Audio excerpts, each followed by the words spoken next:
नमस्कार दोस्तों। साथियों, आज की क्लास में हम लोग सेट संख्या 79 के 40 हिंदी के महत्वपूर्ण प्रश्नों को हल करेंगे। और दोस्तों ध्यान में रखेंगे कि जब भी अब हम आपसे गायब होंगे या फिर किसी टेस्ट का डिसीजन नहीं ले पाएंगे, उसको हम पहले ही आपको सूचित भी कर दिया करेंगे। निश्चिंत रहना है, आज के बाद से किसी प्रकार का टेंशन नहीं होगा। हम आपके लिए कुछ महत्वपूर्ण बैचेज भी लेकर के आएंगे, free of cost he YouTube पर लेकर के आने वाले हैं। और कहने की बात नहीं होगी, ये चीजें आपको परसों से सभी चीज सुचारू रूप से प्रारंभ हो जाएगा। बहुत अच्छी चीजें आपको देने वाले हैं दोस्तों। बहुत सारे साथी हमारे जुड़ चुके हैं यहाँ पर, काफी इंतजार करते हैं। काफी दुख भी होता है कि जब हम आपकी कक्षाएं नहीं ले पाते हैं, लेकिन कभी कभी परिस्थितियां और ऐसी चीजें हो जाती हैं, तबीयत ना ठीक होने की वजह से समस्याएं उत्पन्न हो जाती है, जिसकी वजह से अभी गला सही नहीं हो पाया है। तो काफी चीजें ऐसी होती है जब हम कभी कभी मिस कर पाते हैं। खैर, कोई दिक्कत नहीं है, किसी भी परिस्थिति में हम आपकी क्लासेस जरूर लेंगे। आइए हम लोग दोस्तों पहले क्वेश्चन की तरफ अपना रुख करते हैं। पहला क्वेश्चन आपकी स्क्रीन पर दिख रहा है। काफी डिटेल बताते हुए, काफी अच्छी तरह से हम लोग पढ़ते हुए एक एक क्वेश्चन को समझते हुए आगे बढ़ने का प्रयास करेंगे। मेरे साथियों, पहला क्वेश्चन आपको स्क्रीन पर दिख रहा होगा कि काल प्रवृत्ति का निर्णय प्राप्त ग्रंथों की संख्या द्वारा नहीं निर्णित हो सकता, बल्कि उस काल की मुख्य प्रेरणादायक वस्तु के आधार पर ही हो सकता है। यह कथन किसका है? यह कथन बोल रहा है आचार्य रामचंद्र शुक्ल जी का है, आचार्य हजारी प्रसाद द्विवेदी जी का है, डॉक्टर नगेंद्र का है। उपरोक्त में से एक से अधिक होगा या उपरोक्त में से कोई नहीं। एक बार कमेंट बॉक्स में आप सभी लोग इस प्रश्न का उत्तर देने का प्रयास करेंगे। जितने भी साथी मेरे साथ जुड़े हुए हैं, सभी लोग इस प्रश्न का उत्तर दें। बहुत सारे साथी यहाँ पर जुड़ चुके हैं और पहले का ए उत्तर और बी उत्तर आना शुरू हो गया है। पिंकी कुमारी के पहले का ए उत्तर आ रहा है। पहले का ए उत्तर क्या है? आचार्य रामचंद्र शुक्ल। और बहुत सारे साथियों को उत्तर आना शुरू हो गया। सुक्रांत कुमार जी, बिल्कुल आंसर बताइए। सभी साथी, सभी लोग उत्तर बताएंगे। मेरे दोस्तों, ये जो कथन है वो कथन आचार्य हजारी प्रसाद द्विवेदी जी का माना जाता है। किसका है? आचार्य हजारी प्रसाद द्विवेदी का है। ये कहते हैं कि काल प्रवृत्ति का निर्णय प्राप्त ग्रंथों की संख्या द्वारा नहीं निर्णित हो सकता, बल्कि उस काल के मुख्य प्रेरणादायक वस्तु के आधार पर ही हो सकता है। ये जो कथन है वो आचार्य हजारी प्रसाद द्विवेदी जी का माना जाता है। सभी साथियों को गुड इवनिंग। कैसे हैं आप लोग? बढ़िया है, मस्त है। उम्मीद करता हूं कि अच्छे होंगे, पढ़ाई आपकी अच्छी चल रही होगी। आशु गुप्ता के उत्तर आ रहे हैं, वेद प्रकाश तिवारी हैं। बहुत सारे साथी हमारे जुड़े हुए हैं। आपको बीच बीच में हम आपके नाम पढ़ते रहेंगे, लेकिन उससे पहले आपको जानना है कि हिंदी शब्दानुशासन के लेखक कौन है। कमेंट बॉक्स में आप लोग इस प्रश्न का मुझे उत्तर बताने का कष्ट करें। सभी लोग उत्तर बताने का प्रयास करेंगे कि हिंदी शब्दानुशासन, मैं देखता हूं कि सबसे पहले उत्तर किसका आता है। अब जिसके आंसर भाई पहले आएंगे, स्वाभाविक सी बात है कि उसका नाम लेना प्रमुखता बनता है ना। तो आपको बताना है कमेंट बॉक्स में लिख करके कि जो हिंदी शब्दानुशासन है इसके लेखक कौन है। आपको कमेंट बॉक्स में लिख करके बताना है। मैं आपको बताना चाहता हूं कि हिंदी शब्दानुशासन भी एक व्याकरण से संबंधित ग्रंथ है। और आंसर आपके दूसरे का सी और बी आना शुरू हो गया है। दूसरे का सी और बी आना शुरू हो गया है। मेरे दोस्तों, मैं जानना चाहता हूं कि सबसे पहले आंसर सही किसका आता है। ये उत्तर आ गया है आशु गुप्ता के। आशु जी के आंसर बहुत अच्छे आए हुए हैं। और यहां पर अंजना के आंसर ए आ रहे हैं।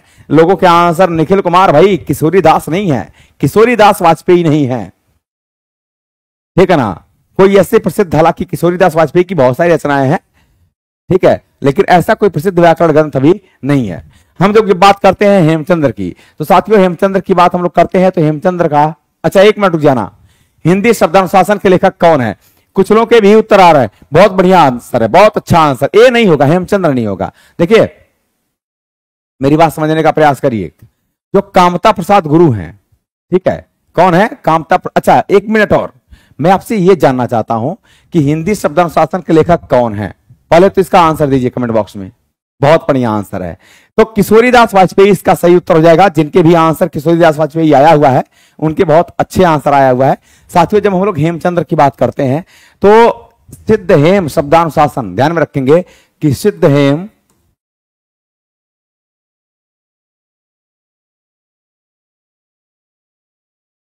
शब्दानुशासन के लेखक कौन है? तो हेमचंद्र को माना जाता है। पंडित किशोरी दास वाजपेयी जो हैं वो हिंदी शब्दानुशासन लिखे हुए हैं। और सिद्ध हेम शब्दानुशासन किसने लिखा हुआ है?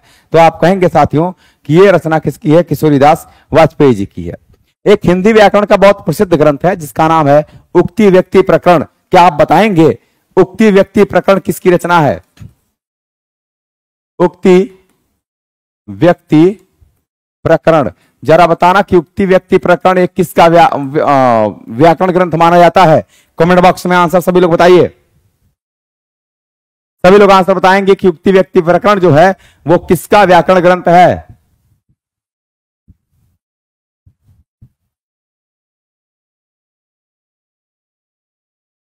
ये क्या कर रहे हैं भाई, कौन है?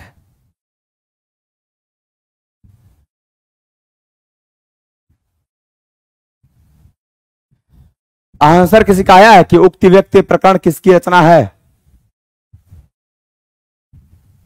कल कराएंगे राजेश कुमार, 78 का डिस्कशन हम कल सुबह कराएंगे, चिंता नहीं करना है आपको।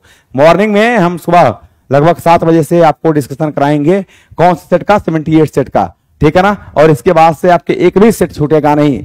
जब भी हम डिस्कशन नहीं कराएंगे तो आपको चर्चा कर देंगे कि हम डिस्कशन नहीं कराएंगे, लेकिन अगर हम डिस्कशन मतलब लगा हुआ है तो प्रयास करेंगे कि वो डिस्कशन जरूर होगा। चिंता मत करिए, एक भी डिस्कशन आपको छूटने नहीं पाएगा।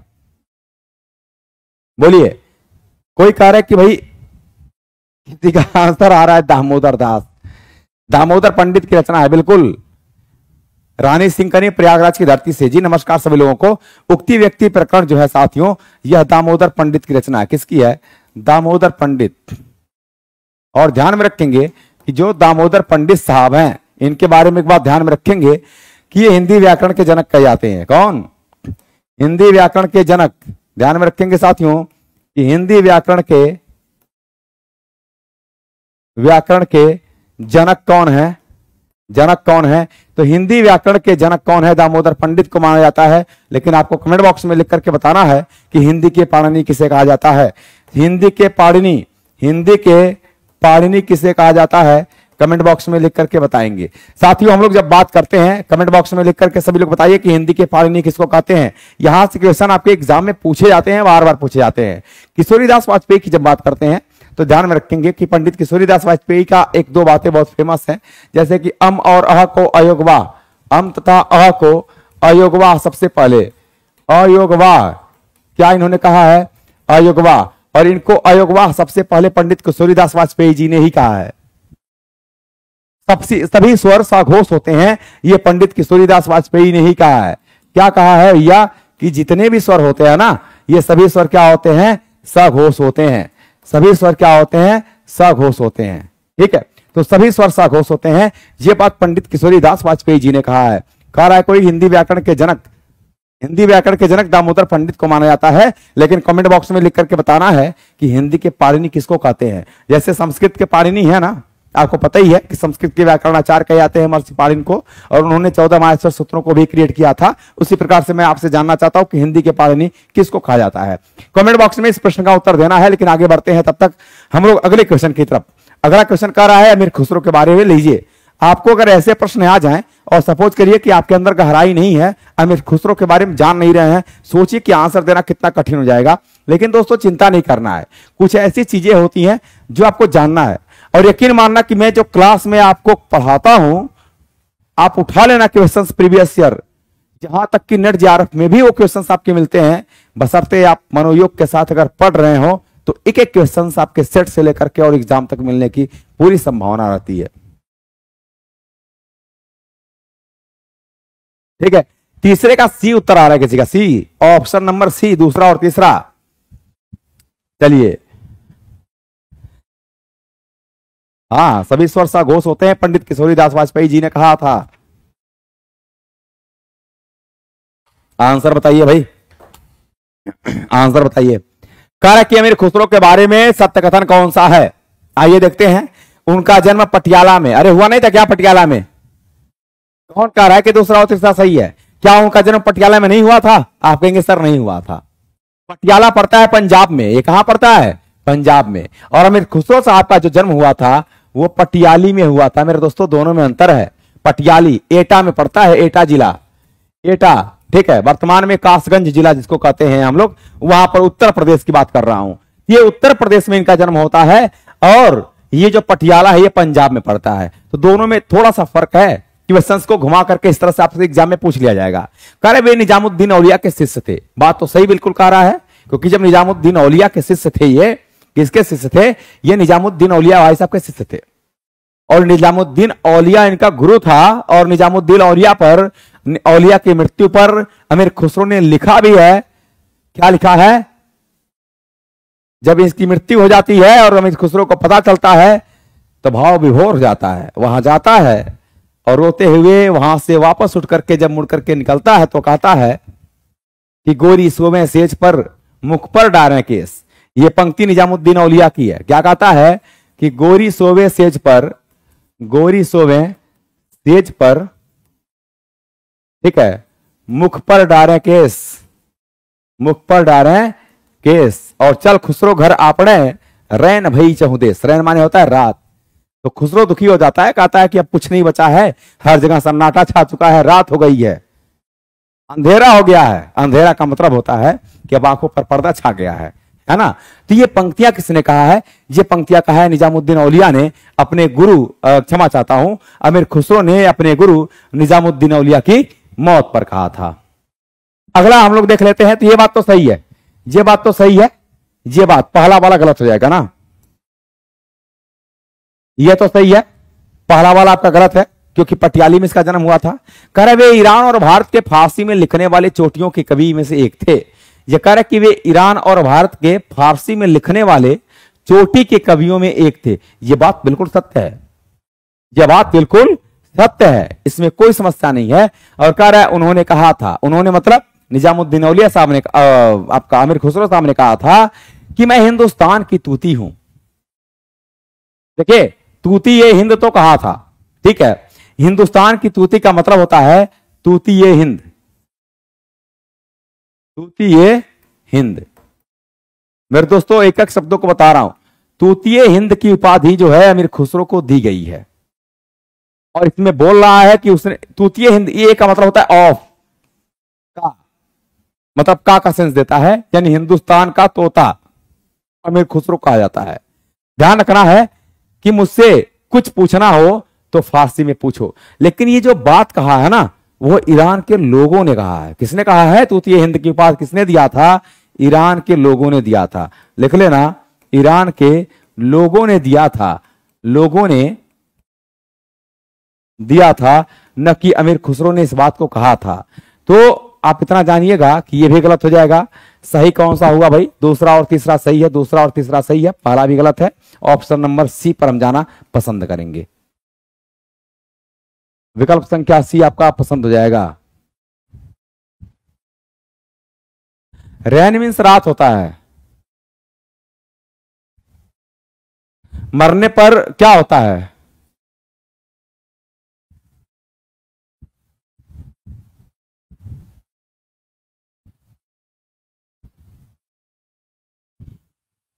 टाइटल है इनका अमीर खुसरो। अमीर खुसरो की कुछ रचनाएं आप लिख लीजिए।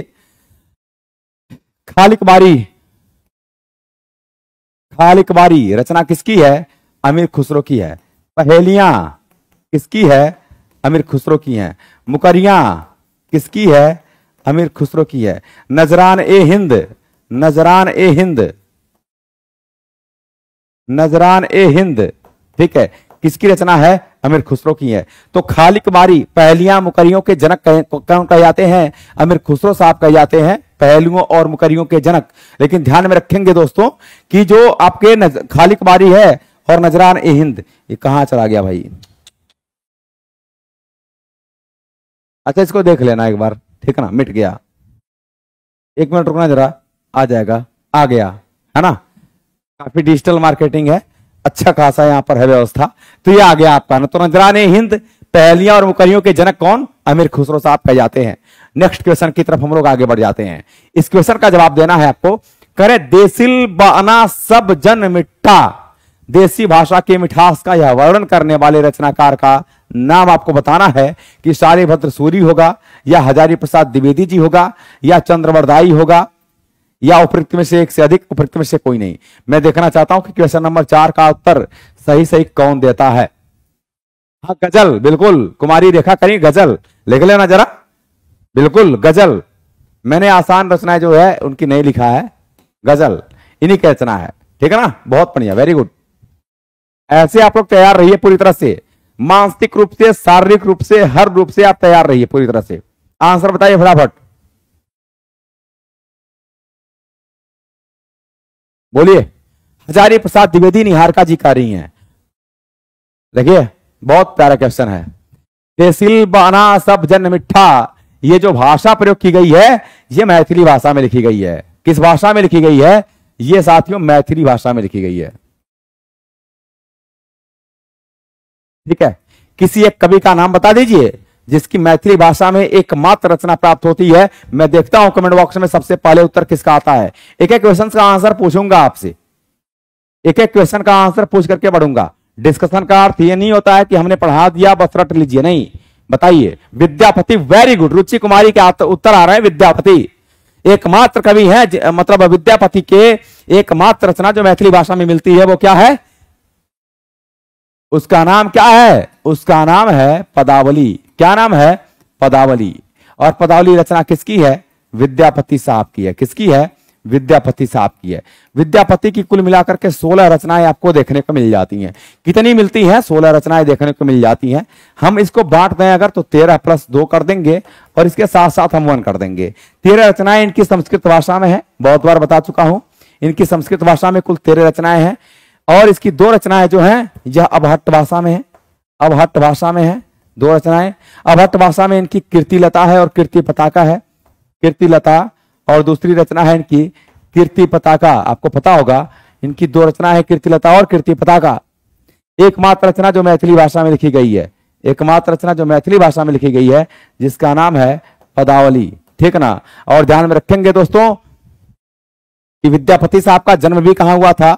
तो बिहार दरभंगा में हुआ था। कहां पर हुआ था? बार बार बताता रहता हूं, बार बार बताऊंगा आपको। पूछने वाला क्वेश्चन है। दरभंगा में हुआ था, मिथिला क्षेत्र है आपका और बिहार में ये पड़ता है। कहां पड़ता है? बिहार में पड़ता है। जरा बिहार की 3 बोलियों के नाम बता दीजिए हमको, कौन कौन सी बिहारी बोली के अंतर्गत आते हैं, है ना? अवधी किस बोली के अंतर्गत आएगा? बिहारी के अंतर्गत आएगा कि नहीं आएगा? आप कहेंगे सर नहीं आएगा। भोजपुरी आएगा कि नहीं आएगा? आप कहेंगे सर बिल्कुल आ जाएगा, कोई दिक्कत नहीं है, बिहारी बोली के अंतर्गत आता है। ठीक है। मगही और मैथिली, तो बिहारी की 3 बोलियां हैं, बिहारी बोली के अंतर्गत 3 आती हैं आपकी, है ना? मगही आपका है, मगही, मैथिली और एक है भोजपुरी। ठीक है, इन सबों को रटे रहिए। अब यहां पर आंसर आपके हो जाएंगे उपरोक्त में से कोई नहीं, तो ई option will be right answer. ई वाला विकल्प आपका यहां पर करेक्ट हो जाएगा। हम लोग बात चंद्रबरदाई की करते हैं। आपको पता है कि पृथ्वीराज रासो के रचयिता कौन है? चंद्रबरदाई हैं। पृथ्वीराज रासो, फिर बोल रहा हूं, पृथ्वीराज रासो चंद्रबरदाई रचयिता है। पृथ्वीराज रासो को आचार्य रामचंद्र शुक्ल ने पहला महाकाव्य माना है, प्रथम महाकाव्य माना है, प्रथम महाकाव्य माना है। किसने? आचार्य शुक्ल जी ने। किसने माना है? तो शुक्ल जी ने माना है। लेकिन शुक्ल जी ने पद्मावत को, जो रचना पद्मावत है मलिक मोहम्मद जायसी की, इसको अवधी भाषा में रचित प्रथम बड़ा महाकाव्य स्वीकार किया है। किसने? तो आचार्य रामचंद्र शुक्ल ने। पृथ्वीराज रासो की जब बात करते हैं तो 68 प्रकार के छंदों का प्रयोग किया गया है। 68 प्रकार के छंदों का प्रयोग किया गया है। मेरे साथियों जो चीज बता रहा हूं ना मैं, इंपॉर्टेंट अगर नहीं होगा एक शब्द नहीं बताता हूं इधर से उधर, सारी इंपॉर्टेंट चीजें केवल सुनते जाना, रोज सुनना, ये दिमाग में घुस जाएगा। रोज सुनेंगे दिमाग में आपके उतर जाएगा, कभी भूलेंगे नहीं। मैंने कहा पृथ्वीराज रासो में 68 प्रकार के छंदों का प्रयोग किया गया है। और जब हम लोग बात करते हैं कि पृथ्वीराज रासो में कुल सर्गों की संख्या कितनी है, कुल कितने सर्ग हैं, आप कहेंगे 69 यानी 69 सर्ग हैं। कितने सर्ग हैं? 69 सर्ग हैं। और सुन लेना सबसे इंपॉर्टेंट बात, पृथ्वीराज रासो में किस छंद का प्रयोग किया गया है? किस छंद का प्रयोग पृथ्वीराज रासो में किया गया है? तो आप कहेंगे छप्पय छंद। ठीक है। और यही कारण है कि छप्पयों का बादशाह किसको कहते हैं? चंद्रबरदाई साहब को कहा जाता है। ठीक ना? आगे बढ़ते हैं। शालिभद्र सूरी की एक रचना बताइए जरा, कोई भी एक रचना शालिभद्र सूरी की बताइए, कमेंट बॉक्स में लिख करके सभी लोगों को बताना है। आगे बढ़ते हैं दोस्तों नेक्स्ट क्वेश्चन की तरफ। डिस्कशन कुछ मजा आ रहा है? गला बैठा हुआ है मेरा, थोड़ा सा मजा कम आ रहा होगा मुझे उम्मीद भी है, लेकिन फिर भी कोई दिक्कत नहीं है। अवधी बोली, छत्तीसगढ़ी, पूर्वी बोली, बहुत बढ़िया। अवधी, बघेली और छत्तीसगढ़ी ये पूर्वी हिंदी की बोली मानी जाती है। बहुत अच्छी बातें हैं। चलिए आगे बढ़ते हैं दोस्तों नेक्स्ट क्वेश्चन की तरफ। कह रहे कि पंडित चंद्रधर शर्मा गुलेरी ने किसको पुरानी हिंदी का प्रथम कवि स्वीकार किया है? बताना है आपको कमेंट बॉक्स में लिख करके कि जो पंडित चंद्रधर शर्मा गुलेरी जी हैं इन्होंने किसको पुरानी हिंदी का प्रथम कवि स्वीकार किया है? पुरानी हिंदी का प्रथम कवि इन्होंने किसको माना है? कमेंट बॉक्स में लिख करके बताना है कि सर हपाद होगा, ठीक है, सरहपा या सरहपात, ये बात दोनों एक ही है। जो सिद्ध कवि हैं वो अपने आगे पा शब्द का उल्लेख करते हैं। कौन? जो जितने भी सिद्ध कवि हैं या अपने आगे पा शब्द का उल्लेख किया करते हैं। स्वयंभू हैं या राजा मुंज हैं, किसको स्वीकार किया है? इसका ऑप्शन क्या होगा? ऑप्शन नंबर सी करेक्ट होगा, राजा मुंज।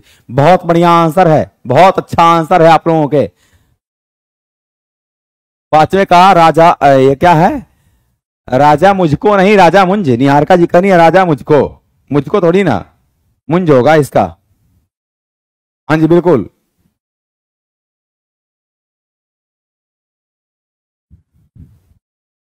चलिए अब हम कुछ महत्वपूर्ण तथ्यों को जानते हैं। आंसर आप लोगों के अच्छे आए हैं। हम सरापात की बात करते हैं तो प्रथम सिद्ध कवि ये कहे जाते हैं। कौन? प्रथम सिद्ध कवि कहे जाते हैं। प्रथम सिद्ध कवि इनको कहा गया है। अगला पॉइंट, अगला पॉइंट, ठीक है, अगले पॉइंट की बात करते हैं। प्रथम सिद्ध कवि कौन है? तो सरापात हैं। हिंदी के प्रथम कवि स्वीकार किए जाते हैं। हिंदी के प्रथम कवि, प्रथम कवि स्वीकार किए कौन जाते हैं? ठीक है, हिंदी के प्रथम कवि कौन माने गए हैं? कौन माने गए हैं? तो सरहपाद हैं। क्या है? सरहपाद हैं। इनकी जो रचना है दोस्तों, यह है दोहा कोश। इनकी रचना क्या है? तो दोहा कोश मानी गई है इनकी रचना, ठीक है ना। सरहपाद प्रथम सिद्ध कवि हैं। और सिद्धों की भाषा क्या है? पूछा गया प्रश्न है। जब हम लोग सिद्धों की बात करते हैं, जरा सोच लेना कि सिद्धों की भाषा क्या होगी। आप कहेंगे सर जब सिद्ध की बात करते हैं तो जो सिद्ध हैं, सिद्धों की भाषा क्या है? सिद्धों की जो भाषा है वो क्या है? आप कहेंगे कि सांध्य भाषा है। क्या है? सांध्य भाषा है इनकी। सांध्य भाषा को हम लोग संध्या भाषा भी कह सकते हैं। यह भाषा बेसिकली है क्या चीज? ये भाषा जैसे कहते हैं ना कि ईश्वर को जपने का माध्यम जो होता है, जिन भाषाओं को आज इन सांकेतिक अर्थों में प्रयुक्त करते हैं, जो रहस्यवादी भाषाएं होती हैं, उस भाषा को हम लोग सांध्य भाषा का नाम देते हैं। जब हम लोग स्वयंभू की बात करते हैं तो प्रथम जैन कवि ये स्वीकार किए जाते हैं। कौन? स्वयंभू। ध्यान में रखेंगे, इनके बारे में कुछ पॉइंट्स याद करना है आपको कि प्रथम जैन कवि स्वीकार किए जाते हैं। प्रथम जैन कवि कौन है? तो आप कहेंगे कि जैन परंपरा के पहले कवि कौन माने जाते हैं? ये स्वयंभू को माना जाता है। स्वयंभू की दो रचनाएं बहुत फेमस हैं, ठीक है। स्वयंभू साहब की दो रचनाएं बहुत फेमस हैं। एक रचना की हम बात करेंगे, दूसरे रचना की बात करेंगे। मेरे दोस्तों पहली जो रचना है इनकी वो है पौमचर्यु। क्या नाम है इसका? आप कहेंगे कि सर पौमचर्यु है, ठीक है, पौमचर्यु है, पौमचर्यु ये इनकी पहली रचना है। दूसरी रचना इनकी है रिठ्ठरेमीचर्यु। क्या नाम है? रिठ्ठरेमीचर्यु। चर्यु, देखो आज बहुत यार गलत लिखा रहा है मुझसे, ठीक है, पता नहीं क्यों।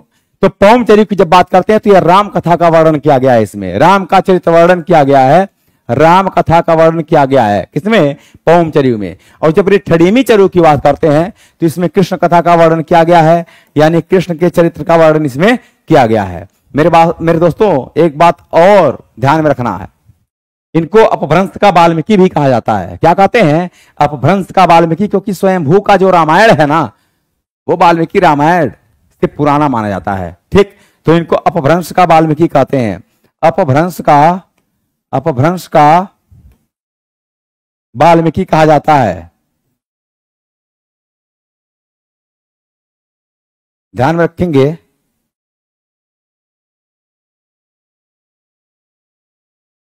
अपभ्रंश का वाल्मीकि कहते हैं इनको। क्या कहते हैं?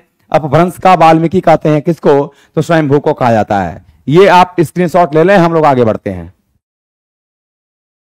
सारी चीजें जानते हुए आगे बढ़ेंगे, एक एक चीजों को आपको डिक्लेयर करते हुए पूरी तरह से आगे बढ़ने का हम लोग प्रयास करेंगे।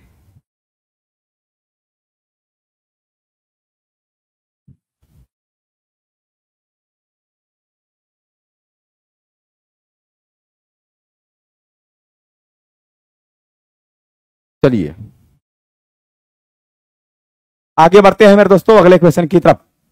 अगला क्वेश्चन आपका कह रहा है कि आल्हा और उदल नामक दो वीर सरदारों की वीरता पूर्वक लड़ाइयों का वर्णन कहां मिलता है? आल्हा और उदल नामक दो वीर सरदारों की वीरता पूर्वक लड़ाइयों का वर्णन कहां मिलता है?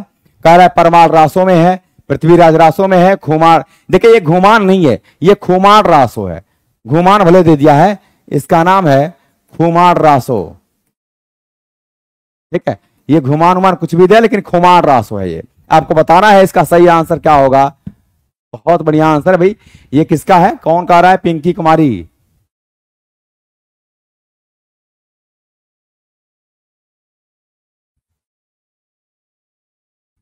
चलिए आगे बढ़े। राउत संकीर्तन के अनुसार हिंदी का प्रथम कवि सरहपा है और राम कुमार वर्मा के अनुसार प्रथम कवि स्वयंभू है। अच्छा जी, बहुत बढ़िया, आप लोग इतनी जानकारी हासिल किए हुए हैं, बेहतर है आप लोगों के लिए। कह रहा कि कौन सा यहाँ पर क्या है आपका, कह रहा कि आल्हा और उदल नामक दो वीर सरदारों की वीरतापूर्वक लड़ाइयों का वर्णन कहाँ मिलता है। तो किसी का आंसर आया है परमाल रासो। परमाल रासो में बिल्कुल मिलता है। और परमाल रासो जो रचना है वो किसकी है, जगनिक की रचना है। किसकी है, जगनिक की रचना है। पहले हम रचनाकारों का वर्णन कर देते हैं। जगनिक की रचना है। जब हम लोग पृथ्वीराज रासो की बात करते हैं तो चंदबरदाई की रचना है। किसकी है, चंदबरदाई की रचना है। चंदबरदाई का जो मूल नाम है वो वलिद मिलता है। क्या मिलता है, वलिद। बहुत सारे नाम हैं, इनको चंद्र कवि के नाम से भी हम लोग जानते हैं, है ना। पृथ्वीराज रासो और खुमार रासो, इसके रचयिता कौन है, दलपति विजय को माना जाता है। किसको, दलपति विजय को माना जाता है।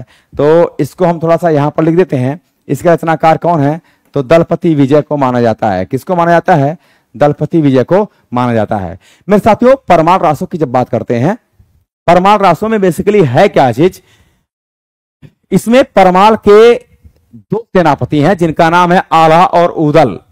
ये क्या है, आल्हा और उदल। बहुत ध्यान से सुन लेना, बहुत ध्यान सुनना, कुछ बातों को बताने जा रहे हैं। परमाल के दो सेनापति हैं जिनका नाम है आल्हा और उदल। पृथ्वीराज चौहान के साथ लड़ाई करते हुए इन्होंने वीरगति को प्राप्त कर लिया था। और ये जो परमाल रासो है यह वीर गीत है। इसमें किस रस का वर्णन किया गया है, आप कहेंगे कि वीर रस का वर्णन है। किसका, वीर रस का। दूसरी बात, यह एक वीर गीत है, लिखेंगे एक वीर गीत है। वीर गीत जिसको हम लोग वैलेट्स कहते हैं। ठीक, और वीर गीत होता क्या है बेसिकली, जैसे उत्तर प्रदेश में जो आपका बुंदेलखंड वाला इलाका है, ठीक है, वीर गीत है यह बुंदेलखंड में गाया जाता है, गाया जाता है। हालांकि हम जब बहुत छोटे थे तो मुझे याद है कि हमारे इधर भी ये चलता था कि जही दिन जन्म भइल आल्हा के धरती धसल अढ़ाई हाथ, है ना। मतलब उनकी वीरता का वर्णन जो है होली के समय गाया जाता था। लेकिन साथियों ध्यान में रखेंगे कि जो वीर गीत है ये वर्षा ऋतु में गाया जाता है। कब गाया जाता है, तो आप कहेंगे कि सर वर्षा ऋतु में गाया जाता है। ठीक है ना, वर्षा ऋतु में गाया जाता है, गाया जाता है। आगे हम लोग चर्चा कर लेते हैं पृथ्वीराज रासो की। पृथ्वीराज रासो जो है इसमें 56 छंदों का प्रयोग खूब किया गया है। किस छंद का प्रयोग किया गया है, जगह नहीं है यहां पर, मैं यहां पर लिख देता हूं पृथ्वीराज रासो। पृथ्वीराज रासो, इसमें साथियों ध्यान में रखेंगे कि 56 छंदों का प्रयोग। 56 छंदों इसलिए लिख रहा हूं कि इस बार ये क्वेश्चन यहां से एक क्वेश्चन आएगा। 56 छंदों का प्रयोग किया गया है, प्रयोग किया गया है। और यही कारण है कि चंदबरदाई को छप्पयों का राजा कहा जाता है, छप्पयों का बादशाह कहा गया है। किसको, इसके रचनाकार जो चंदबरदाई हैं, चंदबरदाई हैं, इनको छप्पयों का राजा कहा जाता है। क्या कहते हैं, छप्पयों का राजा या छप्पयों का बादशाह कहा गया है। क्या कहा गया है दोस्तों, छप्पयों का बादशाह कहा गया है। जब हम लोग बात खुमार रासो की करते हैं तो इसमें दोहा, सवैया और कवित्त छंदों का प्रयोग किया गया है। इसको लिख लेना जरा, दोहा खुमार रासो, इसकी बात कर रहे हैं। इसमें लिख लेना जरा, दोहा, दोहा चौपाई और कवित्त छंद, है ना। इन छंदों का प्रयोग इसमें खास तौर पर किया गया है। उम्मीद करता हूं कि आपने बहुत अच्छी तरह से इन चीजों को समझा होगा। अच्छा, एक बार कमेंट बॉक्स में लिख करके जरा बता दीजिए।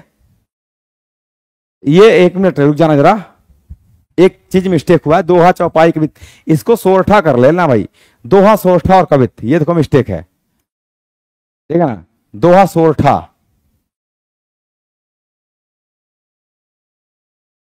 दोहा, सोरठा और कविता छंदों का प्रयोग किया गया है। क्लियर है? आगे बढ़ते हैं। स्क्रीनशॉट्स आप लोगों ने ले लिया होगा। एक एक चीजों को लिखते रहिए, उतारते रहिए। एक दिन ऐसा आएगा कि ये सब आपकी जुबान पर रटे होंगे, क्वेश्चंस आगे होगा, बैटिंग करने में आपको आसानी होगा। उसी प्रकार से जिस प्रकार से आप बल्ला लिए हुए खड़े हो, गेंदबाज फेंकने वाला आ रहा है लेकिन वो समझ नहीं पा रहा है कि गेंद को कहां डालें, क्योंकि सामने वाला बल्लेबाज जो है ना, वो पूरी तरह से सचिन तेंदुलकर है। कहीं फेंकोगे मारूंगा, विराट कोहली है, कहीं फेंकोगे तुम्हारी बैटिंग अच्छी करेंगे हम। तो अब गेंद डालने में समस्या हो जाएगी। तो पेपर सेट करने वालों को समस्या होगी कि अब हम कहां से क्वेश्चन लाएं।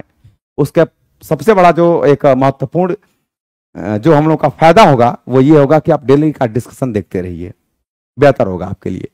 कर हंस जो रहा शरीर मह। हंस माने क्या होता है? आत्मा। हंस माने क्या होता है? एक तरह से पक्षी भी होता है।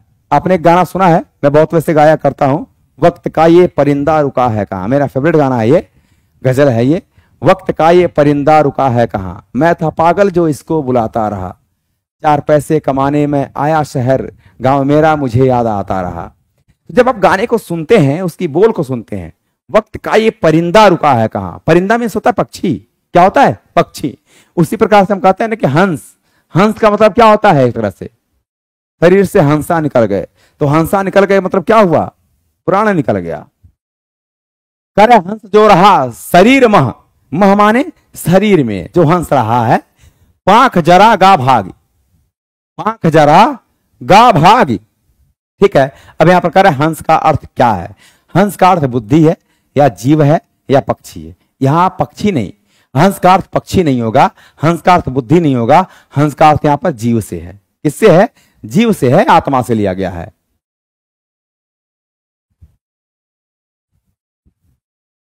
चलिए ठीक है। तो हंस किसको कहते हैं मेरे दोस्तों?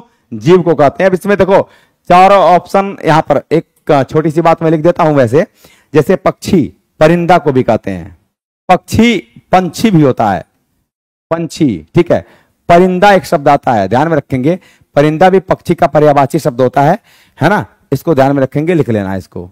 आगे बढ़ते हैं। कह रहा है कि इनमें कोई संदेह नहीं, बार बार पूछा गया क्वेश्चन है, बार बार बताना भी नहीं है। कह रहा है इसमें कोई संदेह नहीं कि कबीर ने ठीक मौके पर जनता के उस बड़े भाग को संभाला जो नाथ पंथियों के प्रभाव से प्रेम भाव और भक्ति रस से शून्य और शुष्क बढ़ता जा रहा था। ये पंक्तियां किस आलोचक की हैं? कमेंट बॉक्स में इस प्रश्न का उत्तर सही सी बताना है।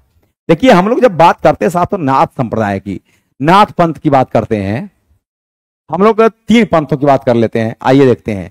एक मैं बात करना चाह रहा हूं आपसे, यहां पर थोड़ा सा कम जगह है लेकिन कोई बात नहीं है, प्रयास करेंगे हो जाए। पहली बात मैं आपके साथ करना चाह रहा हूं सिद्ध संप्रदाय की। ठीक। दूसरी बात हम करेंगे आपसे नाथ की, और तीसरा हम बात करेंगे कबीर की।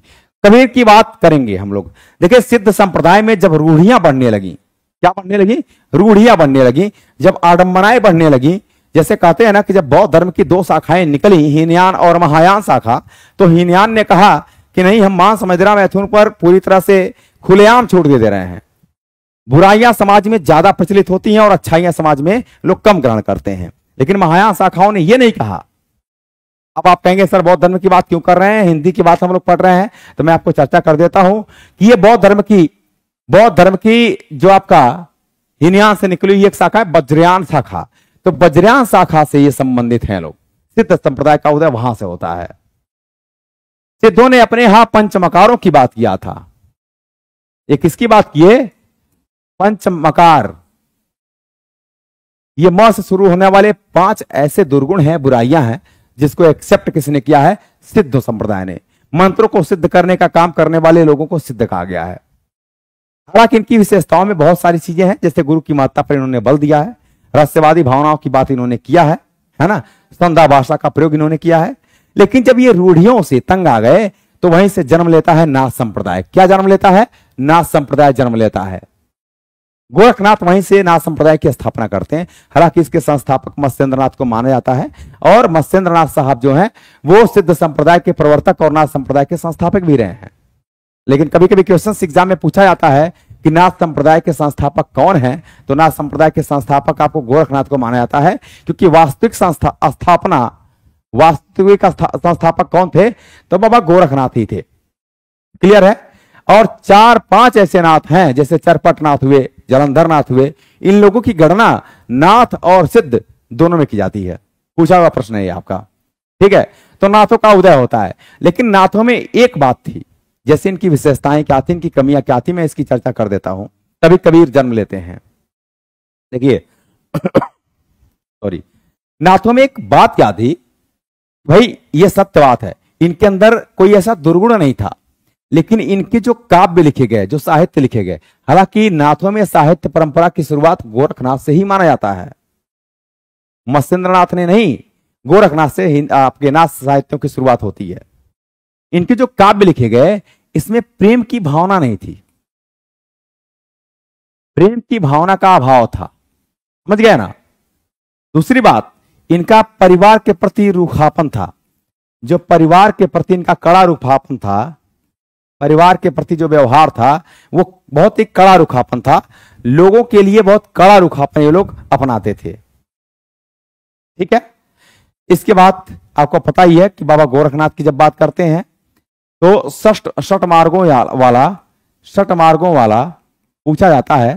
षट मार्गों वाला योग मार्ग किसने चलाया था? तो वो गोरखनाथ ने चलाया था। और हठयोग की परंपरा, हठयोग की परंपरा नाथों की देन है। हठयोग के प्रवर्तक माने जाते हैं, प्रवर्तक जो हैं ये गोरखनाथ हैं। कौन है? गोरखनाथ हैं। पूरी डिटेल चीजें बता देते हैं, कोई दिक्कत नहीं है, इत्मीनान से पढ़िए, मन से पढ़िए, एक बार पढ़िए सब कुछ क्लियर हो जाएगा। का अर्थ आप जान ही रहे हैं, ठा का अर्थ आप जान रहे हैं, सूर्य और चंद्रमा की शक्तियों का एक तरह से मिलन कर सकते हैं। अब यहां पर हम लोग बात करते हैं कबीर की।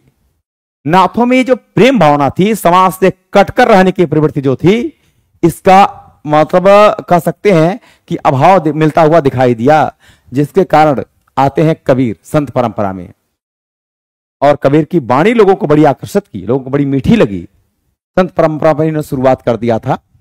ये कह रहा है कि इसमें कोई संदेह नहीं कि कबीर ने ठीक मौके पर जनता के उस बड़े भाग को संभाला जो नाथ, इसीलिए हमने इसकी चर्चा किया है, जो नाथ पंथियों के प्रभाव से प्रेम भाव, अब प्रेम भाव नहीं था इसमें, प्रेम भाव और भक्ति रस से शून्य और शुष्क पड़ता जा रहा था। भक्ति रस नहीं था, भक्ति की भावना नहीं थी, शुष्क पड़ता जा रहा था। ये पंक्तियां किस आलोचक की हैं? ये पंक्तियां हैं आचार्य रामचंद्र शुक्ल की। मैंने इतनी बातें क्यों बताया, आप समझ गए होंगे, ठीक है ना।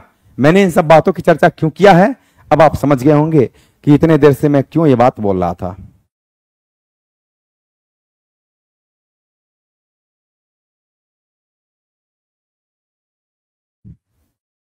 चलिए आगे बढ़े दोस्तों अगले क्वेश्चन की तरफ। अगला क्वेश्चन एक बहुत ही प्यारा है, कह रहा है कि नाभादास कृति भक्तमाल से संबंधित कौन सा कथन सत्य नहीं है? आपको बताना है कि सही नहीं है। कह रहे यह भक्तिकालीन भक्तों के संबंध में प्रामाणिक रचना मानी जाती है। भक्तमाल, बात तो सही है, प्रामाणिक रचना है आपका।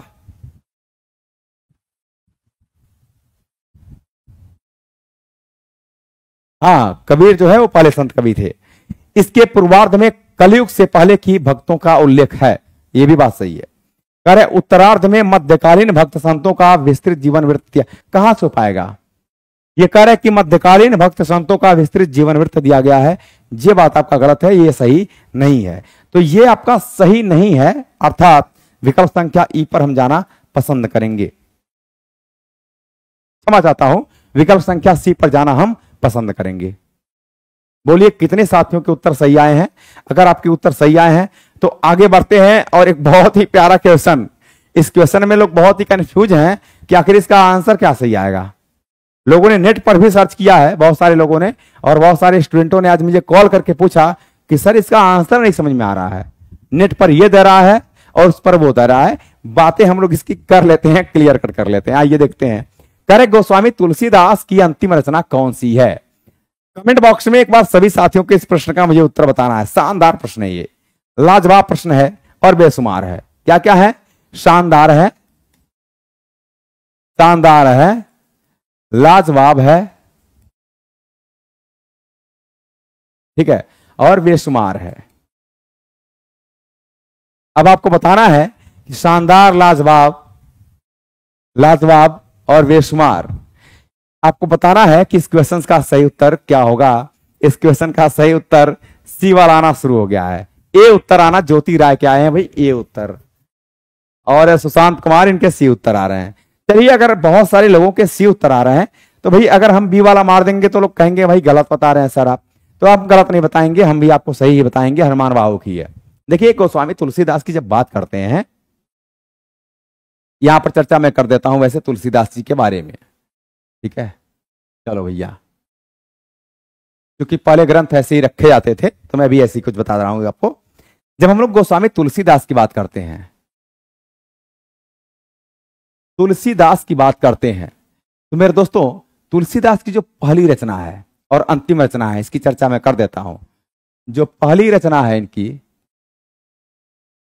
ठीक, और अंतिम रचना है, ये कौन सी है? ठीक, क्या पहली रचना हम रामचरितमानस को माने? क्या अंतिम रचना हम कवितावली को माने? बोलिए, पहली रचना कौन सी है? इनकी पहली रचना कौन सी है? किसी का आंसर है श्वेता कुमारी के वैराग्य संदीपनी। चलिए ठीक है, मैं मान लेता हूं कि इनकी पहली रचना वैराग्य संदीपनी है। ठीक है, आपने कहा कि इनकी पहली रचना वैराग्य संदीपनी है, मैं भी मान लिया कि इनकी पहली रचना वैराग्य संदीपनी है। लेकिन ये अंतिम रचना मैं इनको मानना चाहता हूं कवितावली। क्या मानना चाहता हूं? कवितावली। अब बताइए, पहली रचना इनकी कौन सी है? वैराग्य संदीपनी है, और अंतिम रचना कौन सी है?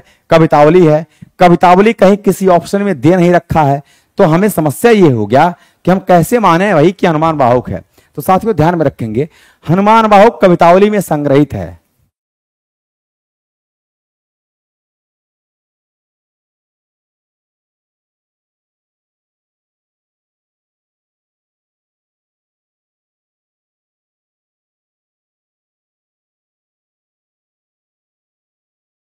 ठीक है, जो हनुमान बाहुक है ये कवितावली में संग्रहित है।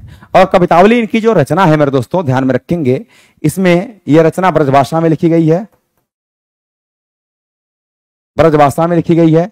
इसमें कुल मिलाकर के 7 कांड हैं, 7 कांड हैं।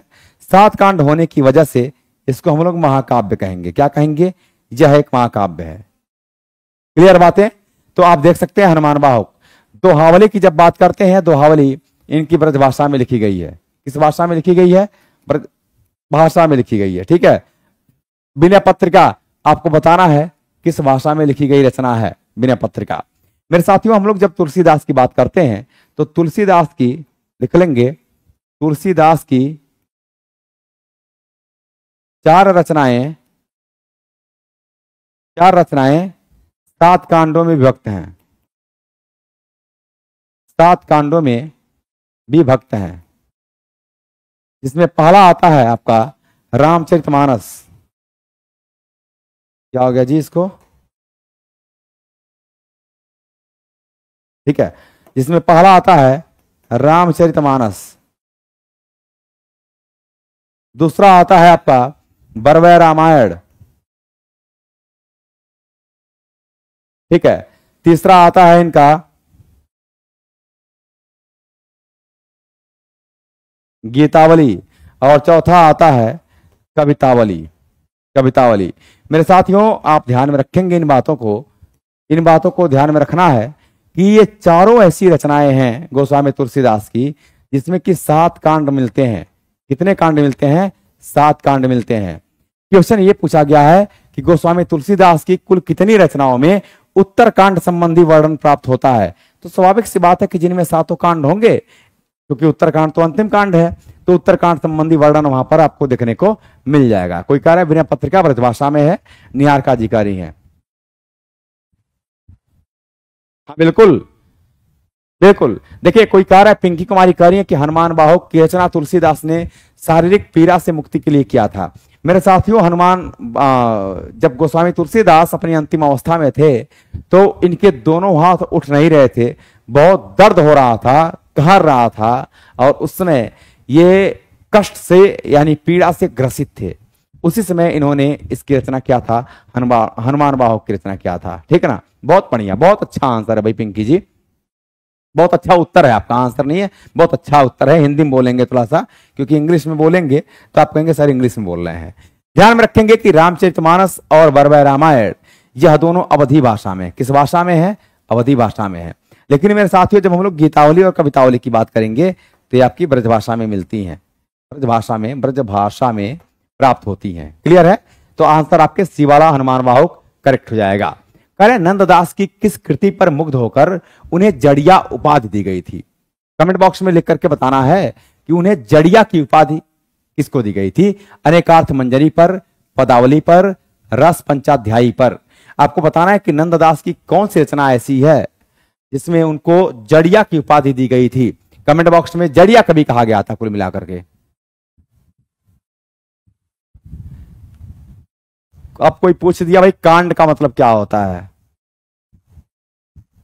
ये अच्छा ठीक है, एक बार मुझे चर्चा भी करिए। देखिए कांड क्या होता है,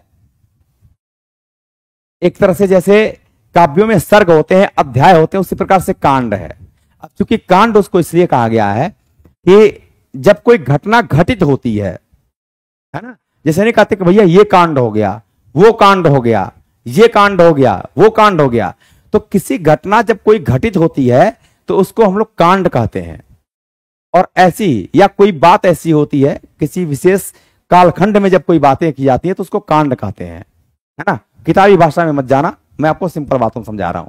जैसे मान लीजिए कि सबसे पहला कांड बाल कांड है, तो बाल कांड अब ये कौन सा कांड हुआ?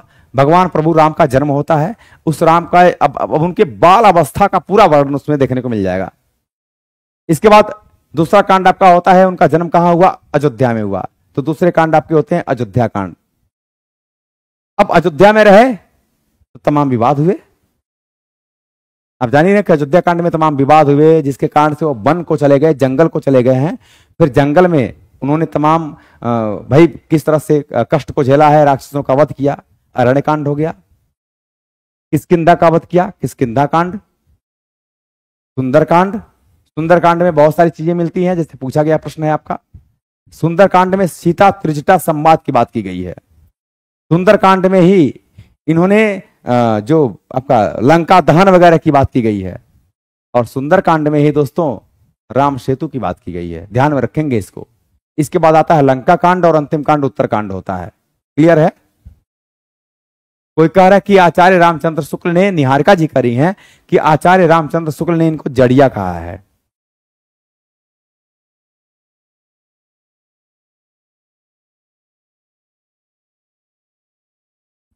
बहुत बढ़िया।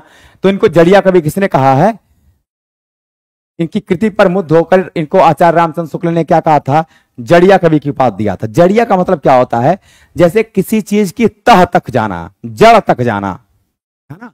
जब कोई व्याकरण की रचना करता है, जब कोई किसी काव्यों की रचना करता है, तो उस पृष्ठभूमि पर, जिस पृष्ठभूमि पर आधारित वो रचनाएं करता है, उसकी जड़ तक हो जाता है, इसलिए उसको जड़िया कवि का नाम दिया गया है ना।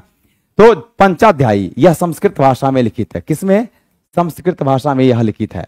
जब हम लोग बात करते हैं पदावली की, तो हमने बता दिया है कि पदावली जो रचना है, यह रचना आपकी किसकी है? तो आप कहेंगे कि विद्यापति की मानी जाती है। किसका है? विद्यापति की रचना है। ठीक है, मैथिली भाषा में लिखी गई है। किस भाषा में लिखी गई है? मैथिली भाषा में। और ध्यान में रखेंगे कि अनेकार्थ मंजरी भी नंददास की ही रचना मानी जाती है। किसकी है? तो नंददास की रचना ये भी मानी जाती है। क्लियर है ना? आगे बढ़ते हैं नेक्स्ट क्वेश्चन की तरफ।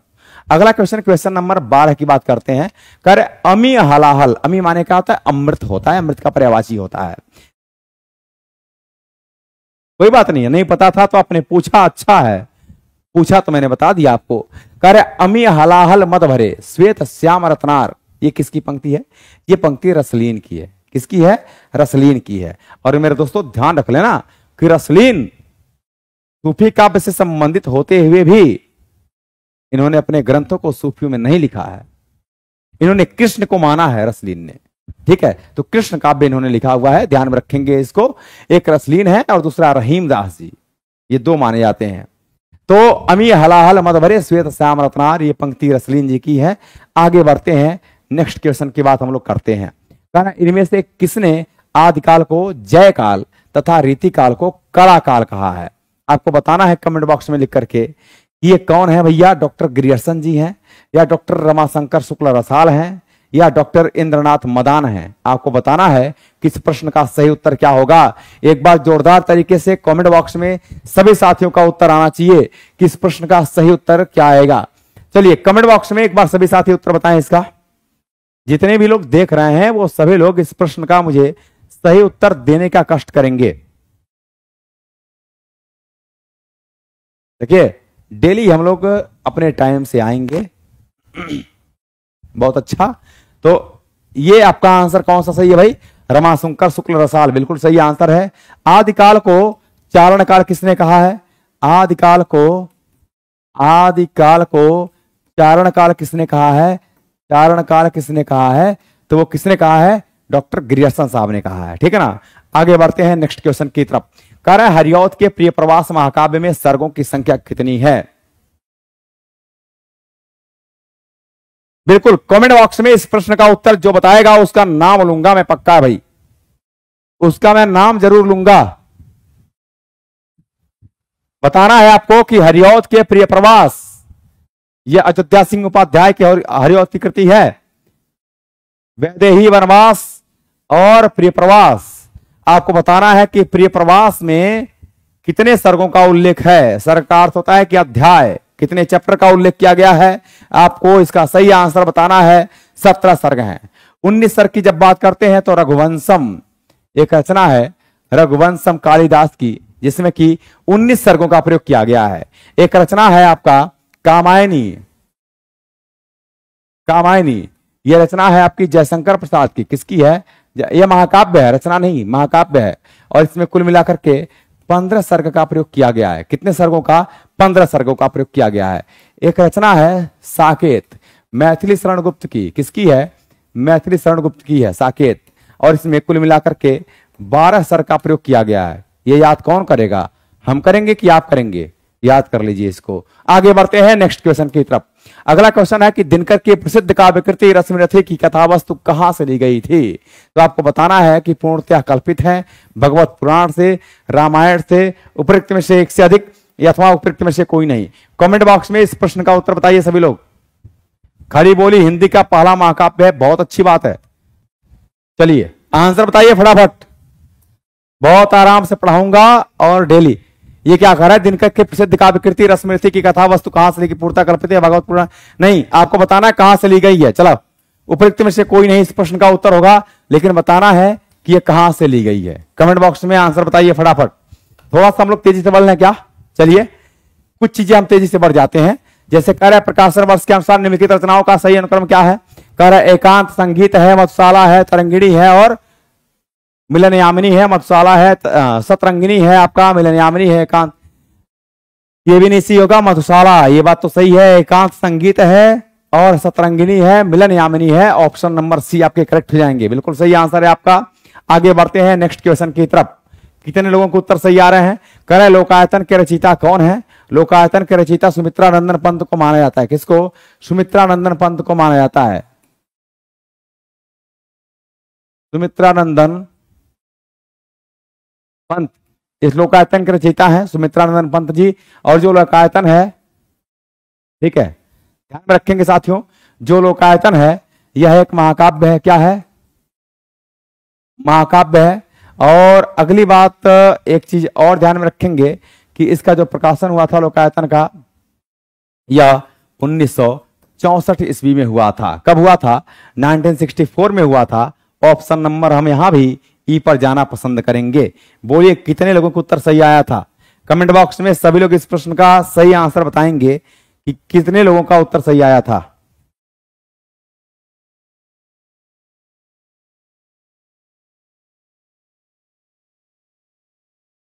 चलिए आगे बढ़ते हैं नेक्स्ट क्वेश्चन की तरफ।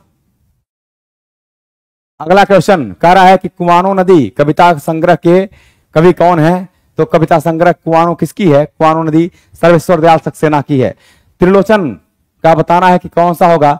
तो धरती, धरती कविता संग्रह किसकी है? त्रिलोचन शास्त्री का है। और भरतभूषण अग्रवाल का क्या है? एक हाथ उठा हुआ, एक हाथ उठा हुआ, ये जो कविता संग्रह है वो भरतभूषण अग्रवाल की मानी जाती है। कमेंट बॉक्स में आपके उत्तर सी आए होंगे, बहुत अच्छा आंसर है। बेहतरीन आंसर है। आगे बढ़ते हैं नेक्स्ट क्वेश्चन की तरफ। कह रहा है अगला क्वेश्चन है कि निम्न में से कौन सी रचना विष्णु प्रभाकर द्वारा रचित नाटक नहीं है। विष्णु प्रभाकर द्वारा रचित नाटक कौन सी नहीं है। कह रहा है कि हत्या के बाद, अंधी गली या डॉक्टर। मैं आपको बता दे रहा हूं कि जो अंधी गली है, हत्या के बाद, ये तो विष्णु प्रभाकर का है, डॉक्टर भी विष्णु प्रभाकर का है, लेकिन अंधी गली विष्णु प्रभाकर का नहीं है। कमेंट बॉक्स में लिख करके बताइए कि जो अंधी गली है वो किसकी रचना है। ये एक नाटक है, मैं बता भी देता हूं, ये एक नाटक है और आपको बताना है कि जो अंधी गली नाटक है वो किसका है। कमेंट बॉक्स में लिख करके क्वेश्चन नंबर 19 का सही उत्तर बताइए सभी लोग। बी आंसर तो है, लेकिन किसका नाटक है ये। उपेंद्रनाथ अश्क एक आंसर नहीं, एक आंसर नहीं मिला है, लेकिन इसका सही आंसर होगा उपेंद्रनाथ अश्क। क्या हो जाएगा, उपेंद्रनाथ अश्क। ठीक है, उपेंद्रनाथ अश्क इस प्रश्न का सही उत्तर हो जाएगा अंधी गली। आगे बढ़ते हैं साथियों नेक्स्ट क्वेश्चन की तरफ। कह रहे कि श्रीनिवास दास द्वारा रचित नाटक कौन सा नहीं है। रणधीर प्रेम मोहिनी, संयोगिता स्वयंवर या कलि कौतुक रूपक या उपयुक्त में से एक से अधिक, उपयुक्त में से कोई नहीं। श्रीनिवास दास द्वारा रचित नाटक कौन सा नहीं है। कमेंट बॉक्स में एक बार उत्तर बताइए सभी लोग, उत्तर बताइए सभी लोग। इसका आंसर क्या होगा। आंसर आपके सी आना शुरू हो गया है, कलि कौतुक रूपक। जी हाँ, बिल्कुल सही आंसर आपका प्रताप नारायण मिश्र की रचना है। किसकी है, तो आप कहेंगे कि प्रताप नारायण मिश्र का ये नाटक है। आगे बढ़ते हैं नेक्स्ट क्वेश्चन की तरफ। अगला क्वेश्चन है आपका कि नाटक का अभिनय रंगमंच के जिस अगले स्थान पर होता है उसका नाम क्या है। रंगपीठ होगा, रंगशीर्ष होगा, नेपथ्य होगा, उपयुक्त में से एक से अधिक होगा या उपयुक्त में से कोई नहीं। बहुत सारे साथी यहां पर इतनी रात को जग करके पढ़ रहे हैं, मेरे समक्ष हैं, और आपको उत्तर बताना है किस प्रश्न का सही उत्तर क्या आएगा। ज्योति राय के उत्तर सी आ रहा है, नेपथ्य। और लोग बताइए तुरंत, और लोग बताइए। आज वॉइस मस्त आ रही है, तेज बोल रहा हूं, किसी तरह से थोड़ी बहुत वॉइस अच्छी हुई है ना, मस्त आ रही है आज वॉइस। मतलब 2 दिन मस्त नहीं आई है तो आप लाइव नहीं रहेंगे ना। आपको पढ़ने से प्रेम नहीं है, गुरु जी की वॉइस अच्छी है तो पढ़ेंगे, नहीं अच्छी है तो नहीं पढ़ेंगे। रंग शीर्ष इसको कहते हैं, क्या कहते हैं, रंग शीर्ष कहते हैं। मेरे साथियों जो नेपथ्य होता है यह पर्दे के पीछे का स्थान होता है, पर्दे के पीछे का स्थान होता है, पीछे का स्थान होता है, जहां पर जैसे होता है ना कि नाटक के समय कुछ पात्र जो है तुरंत निकलते हैं और चले जाते हैं पर्दे के पीछे, फिर अपना क्रीम पाउडर पोत करके चले जाते हैं, वही होता है नेपथ्य। आगे बढ़ते हैं नेक्स्ट क्वेश्चन की तरफ। कह रहा है कि गरीबी और जलाहत इस रोग के 2 कीटाणु हैं मैलांचल में, यह वाक्य किसका है। कमेंट बॉक्स में आंसर बताना है। फणीश्वर नाथ रेणु की रचना है ये। किसकी है, फणीश्वर नाथ रेणु की रचना है ये, मैला आंचल। और ध्यान में रखेंगे दोस्तों कि जो मैला आंचल है यह प्रथम आंचलिक उपन्यास माना जाता है। आचार्य रामचंद्र शुक्ल ने इसको प्रथम आंचलिक उपन्यास माना है। क्या माना है, प्रथम आंचलिक उपन्यास माना है, आंचलिक उपन्यास इसको स्वीकार किया है। किसको, मैला आंचल को। तो कह रहा है कि इसमें जो है यह वाक्य किसका है। कमला का, ममता, अनिल कुमार बनर्जी, इसमें तो कोई नहीं होगा। जरा बताना तो ये जो आपका यह वाक्य किसका है, कमेंट बॉक्स में किस पात्र का है। इसका सही आंसर होगा उपयुक्त में से एक से उपयुक्त में से कोई नहीं, लेकिन आपको बताना है कि जो वाक्य है वो किस पात्र का है।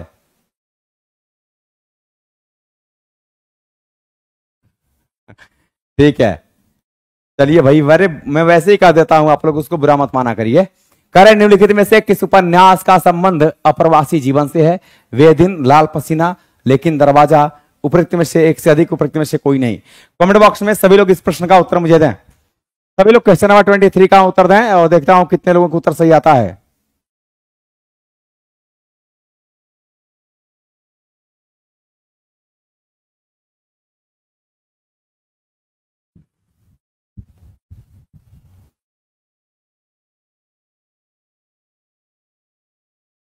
बहुत अच्छा। 23 का भी लाल पसीना, अभिमन्यु अनंत का उपन्यास है। ये किसका है, अभिमन्यु अनंत का उपन्यास है। वे दिन निर्मल वर्मा का है। किसका है, निर्मल वर्मा का उपन्यास है, ठीक है। और लेकिन दरवाजा आपको बताना है कि ये किसका उपन्यास है। चलिए कमेंट बॉक्स में इस प्रश्न का उत्तर दीजिए। एक दो टास्क हम आपको छोड़ेंगे, ठीक है, ढूंढने के लिए। ढूंढ करके बताइए। एक नाम बता दो इनका, विष्ट। अब आपको बताइए कि इसका पूरा नाम क्या होगा। विष्ट, मैंने एक नाम बता दिया आपको। कमेंट बॉक्स में आप लोग इस प्रश्न का उत्तर दीजिए। जी हां, महिला आंचल 1954 में लिखा गया था। आगे बढ़ते हैं नेक्स्ट क्वेश्चन की तरफ।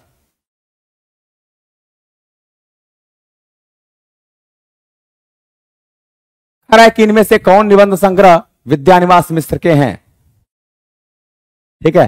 पहला कार्य है कि चितवन की छां, ये तो है ही विद्यानिवास मिश्र का, ठीक है। गवई ग्रंथ, गवई ग्रंथ नहीं है, तुम चंदन हम पानी विद्यानिवास मिश्र की पंक्ति है। देखिए दो बातें जान लीजिए आप। एक है प्रभु जी तुम चंदन हम पानी, यह हरिदास की पंक्ति है, और तुम चंदन हम पानी विद्यानिवास मिश्र का है, तो ये भी सही हो जाएगा। और कार्य है कि निषाद बांसुरी विद्यानिवास का नहीं है, कलम की फूली डाल, कदम की फूली डाल, ये भी सही है आपका। तो इसमें कौन कौन सा हो गया जी, ए वाला ऑप्शन है ना। इसमें ए आपके हो जाएंगे, ए हो जाएगा और स हो जाएगा और य हो जाएगा, अ स और य। ऑप्शन नंबर तीसरा आपके करेक्ट हो जाएंगे, ठीक है ना। नहीं पता चला, पंकज विष्ट का है, देखना है तो देख लीजिए। लेकिन दरवाजा पंकज विष्ट कौन है, पंकज विष्ट है, ठीक है।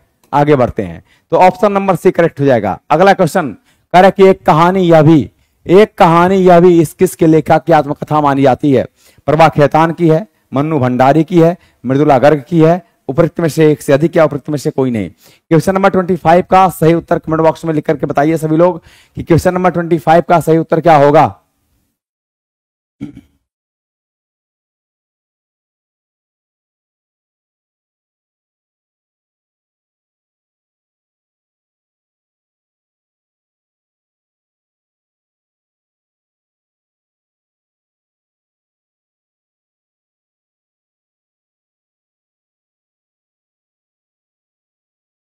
बी आंसर मन्नू भंडारी आना शुरू हो गया है और बिल्कुल सही आंसर है ऑप्शन नंबर बी। एक कहानी यह भी एक किस लेखक की आत्मकथा है, तो मन्नू भंडारी का है।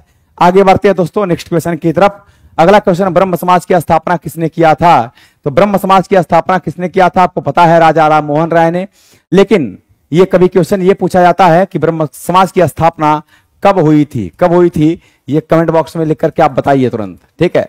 रामकृष्ण परमहंस रामकृष्ण मिशन की बात करते हैं तो रामकृष्ण मिशन की स्थापना स्वामी विवेकानंद ने किया था, ठीक। और बाकी कुछ नहीं। आर्य समाज स्वामी दयानंद सरस्वती, आर्य समाज स्वामी दयानंद सरस्वती जी हैं। आगे बढ़ते हैं नेक्स्ट क्वेश्चन की तरफ।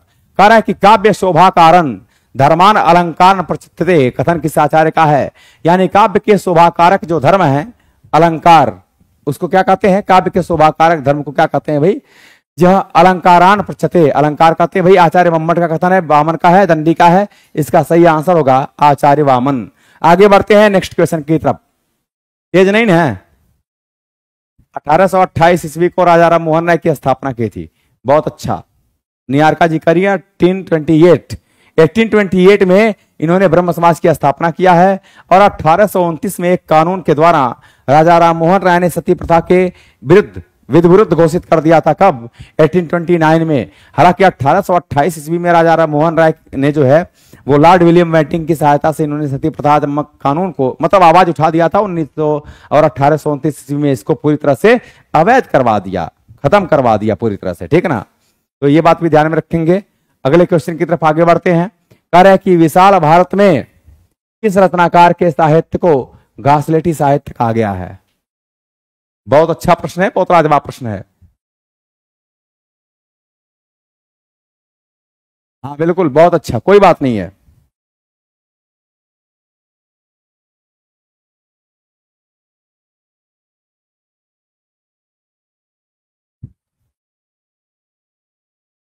आंसर अब क्या आने शुरू हो गए, प्रेमचंद। विशाल भारत में एक किस रचना, विशाल भारत पत्रिका किसकी है जरा बताना तो विशाल भारत में किस रचनाकार के साहित्य को घासलेटी साहित्य कहा गया है। यह है भैया कौन, उग्र साहब है, पांडे वेचन शर्मा उग्र इनका पूरा नाम है। क्या नाम है, पांडे वेचन शर्मा उग्र।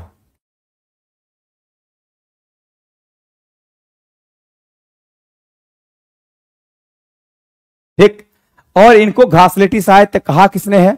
तो पंडित बनारसी दास चतुर्वेदी। घासलेटी साहित्य कहा किसने है इनके साहित्य को उग्र साहब के? तो पंडित बनारसी दास चतुर्वेदी ने कहा है। कौन कहा है? पंडित बनारसी दास चतुर्वेदी ने कहा है।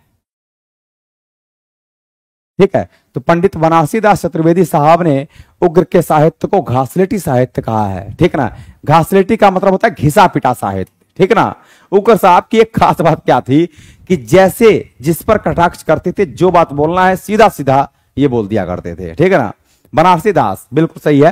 कर अभिव्यंजनावाद के प्रवर्तक कौन है? कमेंट बॉक्स में इस आसान से प्रश्न का जवाब दीजिए सभी लोग। कई बार ये क्वेश्चन में बता चुका हूं आप लोगों को। ठीक है,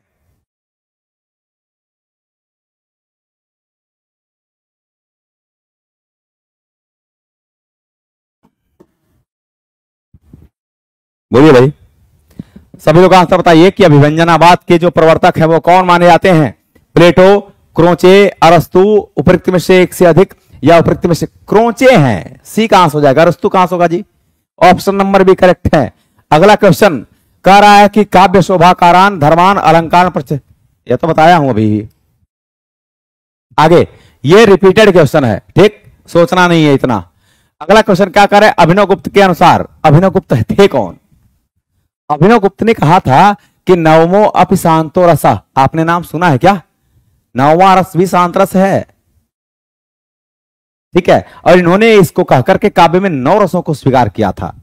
हालांकि हम लोग जब बात आचार्य भरतमुनि की करते हैं तो आचार्य भरतमुनि ने अपने नाट्य शास्त्र में केवल 8 रसों को स्वीकार किया है और इन्होंने शांत रस को रस की श्रेणियों से बाहर किया है।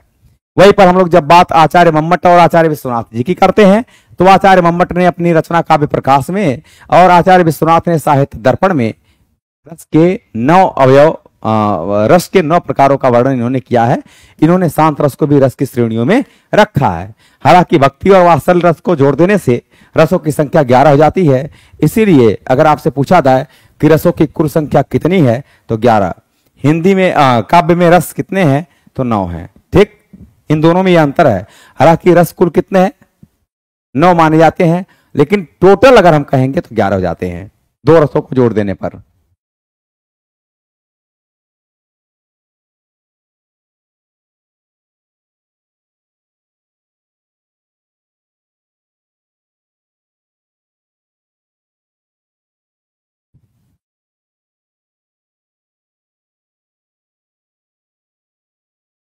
बोलिए भाई, सभी लोग बोलिए, आंसर क्या आएगा? देखते हैं। करे कि मानव मन में वासना रूप में स्थित अस्थायी भाव का साधारणीकरण होता है। यह बात सत्य है। मानव मन में वासना रूप में स्थित अस्थायी भाव का साधारणीकरण होता है। साधारणीकरण के लिए भोजकत्व व्यापार अनिवार्य है, ये कोई बात नहीं होती, तो गलत है आपका सरासर। साधारणीकरण की अवस्था में प्रेक्षक स्वपर के बंधन से छूट, स्वपर का मतलब होता है कि अपने और दूसरे के बंधन से क्या होता है? छूट जाता है। बात बिल्कुल सत्य है। ये भी सत्य है, ये भी सत्य है। और भी देख लीजिए, साधारणीकरण की अवस्था में प्रेक्षण को लौकिक संबंधों का बोध कैसे हो जाएगा भाई? जहां प्रेम की बात होगी वो लौकिक थोड़ी ना होगा, है ना? तो ये आपका गड़बड़ है, ये गड़बड़ है आपका। इसका आंसर होगा ए और सी। ए और सी, अच्छा यहां पर ऑप्शन दिया है आपका ना, ए वाले में ए और बी दिया है, बी वाले में बी और सी, ए और सी यहां पर दिया हुआ है। ऑप्शन नंबर यानी विकल्प संख्या आपके सी करेक्ट हो जाएंगे। जी हाँ, विकल्प संख्या आपके सी यहां पर सही उत्तर हो जाएंगे। आगे बढ़ते हैं दोस्तों नेक्स्ट क्वेश्चन की तरफ। अगला क्वेश्चन कह रहा है आपका, एक बहुत ही प्यारा क्वेश्चन है, रिपीटेड क्वेश्चन है, और कह रहा है आपका, हिमाद्री तुंग श्रृंग से प्रबुद्ध शुद्ध भारती, स्वयं प्रभा समुज्ज्वला स्वतंत्रता पुकारती, इन पंक्तियों में कौन सा रस दिखाई देता है? यहां पर कह रहा है कि भयानक रस, वीर रस, एक मिनट रुकना, हिमाद्री तुंग श्रृंग से प्रबुद्ध शुद्ध भारती, स्वयं प्रभा समुज्ज्वला स्वतंत्रता पुकारती, इसमें आपके वीर रस का वर्णन किया गया है। किस रस का वर्णन किया गया है? वीर रस का वर्णन किया गया है।